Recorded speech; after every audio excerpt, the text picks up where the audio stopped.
Profesionalni fotograf Nihat Ninopušija rođen je u Sarajevu 1965. godine. U vreme studija na odseku žurnalistike dobija ponudu iz Sarajevskog lista Oslobođenje da radi kao fotoreporter. Ovu ponudu vidi kao šansu za sopstvenim usavršavanjem i pristaje da volontira u ovom čuvenom listu. Jako sam bio mlad, znači imao sam nekih 20 godina i to je bilo vrijeme gdje znači u tim godinama je sve peče zanat, što se kaže kod nas.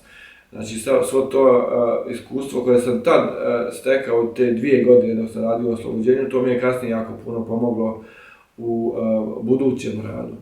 Sarajevo nije veliki grad, znači od nekih 300 ili 400 hiljada stanovnika, poslije 2 godine u svakodnevnom radu, dnevnim novinama, se upozna jako puno ljudi i sva mjesta i sve firme sam već poznavao. Znači, nije bilo više mjesta i mogućnosti za neko dalje razvijanje ili neki dalji napredak u fotografiji. Znači, morao sam da tražim nešto dalje. Tada donosi odluku. Napušta svoj rodni grad i odlazi u London. Nakon brojnih privremenih, slabo plaćenih poslova, dobija šansu da svoje prethodno iskustvo fotoreportera najzad iskoristi. Nakon par godina u Londonu, situacija u Jugoslaviji se krajem 80-ih, početak 90-ih se zaoštravala i u Londonu sam dobio ponudu da sarađujem sa Reuters agencijom u Bosni i Hercegovini. Pošto sam bio domaći fotograf i govorio sam engleski i poznavao sam teren i tako dalje. Znači, bio sam idealni budući saradnik i vratio sam se u Sarajevo na početku rata prije mjesec dana prije nego što je rat počeo. Taj neki emocionalni dio koji treba da prevaziđeš, da snimiš tako neku stvar kad negdje se desi neko pucanje ili neka granata, svi idu tamo normalno, idu svi tamo i fotografi i novinari i snimatelji. I ta neka situacija je jako traumatična za mene bila zbog toga što sam prva misao mi je bila da li znam nekoga.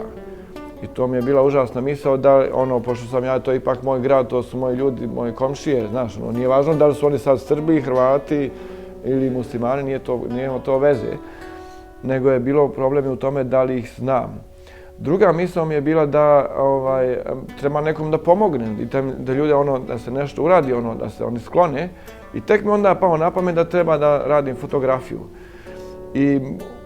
I nisam nikad radio te neke užasne stvari, ali dosta je užasno. Za mene je užasno kad snimiš cipelu na ulici i lokvu krvi i žensku tašnu pokraj toga. To je isto jedan snimak koji dovoljno govori o tom svemu. Ali Reuter to nije htio. Reuter je htio da imaš taj moj šef koji je uvijek insistirao na tome, on bi htio da vidi meso. I da vidi, da se vide te stvari, znači te neke užasne ratne stvari koje su oni očekivali, meni je bilo to previše i onda sam napustio taj posao. Još jednom napušta svoj rodni grad i iz ratnog Sarajeva kao izbjeglica odlazi u Berlin. Taj neobični grad, spoj modernog kapitalizma i konzervativnog komunizma, vezuje ga za sebe i umjesto da to bude samo usputna stanica do Londona, Berlin postaje njegov novi dom. Svaki moj dolazak u drugi grad je bio povezan sa nekim mojim vezama i sa nekim fotografijama koje sam radio ili vidio negdje. U Berlinu sam došao u maju 1992. godine i bilo je lijepo vrijeme kao i sada. Dani su bili najduži, svjetlo do 10 sati, sjajno vrijeme za fotografiju i druženje sa ljudima. Berlin je u to vrijeme bio još uvijek podijeljen grad, iako je zid već bio pao par godina, ali još uvijek je bila velika razlika. Znači, najveći dodir istoka i zapada na jednom mjestu je bio Berlin. Istočni blok i zapadni blok u jednoj ulici. Grad je imao neku specifičnu atmosferu i tu specifičnu atmosferu je u stvari trebalo zabilježiti. Moja zadaća je kao dokumentarnog fotografa bila da snimim taj period tranzicije i promjene u jednom gradu kao što je ovaj veliki grad. Svako vrijeme ima svoju priču. 90. godina Berlin je imao svoju priču, 2000-ih također svoju priču. Naši ljudi su otišli, teme su se mijenjale. Uglavnom sam se bavio marginom društva, izbjeglice ili beskućnici, homoseksualci, LGBT, community i svi oni su imali neku svoju zajedničku tačku samim tim što nisu bili mainstream. Znači nisu bili ta neka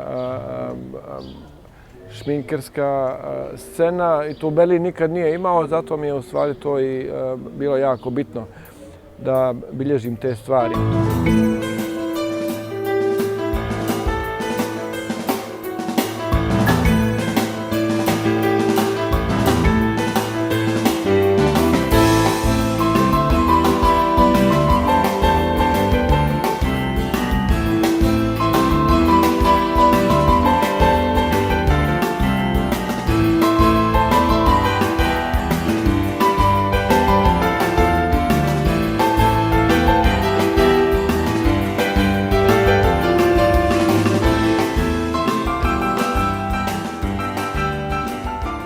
Kao umjetnik uvijek dobiješ neku inspiraciju u raznoraznim situacijama i ova situacija ima inspiraciju, definitivno.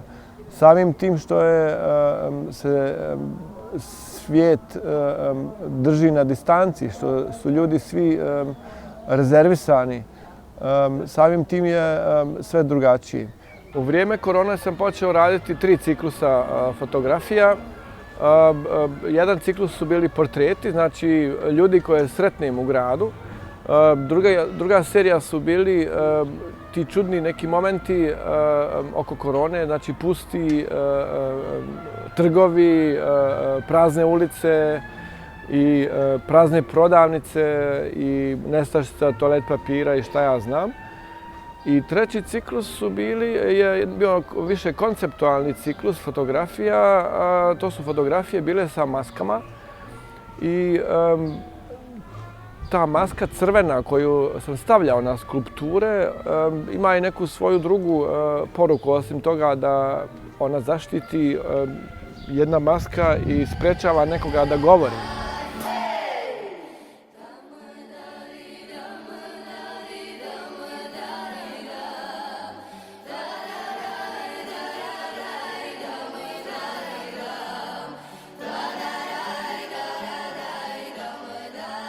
Romi su mi uvijek bili jedna od najdražih tema i samo od samog početka bavljenja fotografijom do danas.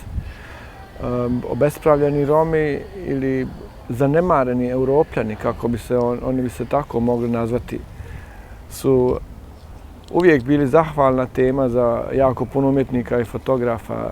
Jedino što malo njih je znalo u stvari da ih predstavi onako kako bi trebali. Romi su kao so planete Zemlje. Znači oni su kao neki začin i bez njih mislim da ne može da opstane ni svijet ni Europa, jer oni daju svoj pečat uz svoje navike, rituale i tradiciju, ono sve što dosadna Europa u stvari treba.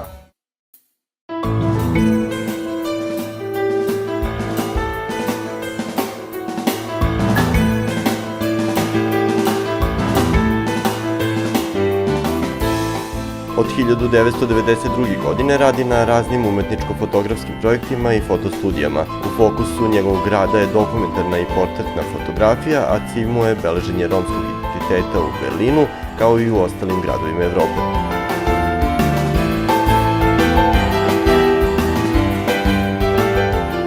Radi na ciklusu Romi u Evropi od 1994. godine, a 2007. i 2011. bio je učesnik Roma Art paviljona na Bijenalu u Veneciji.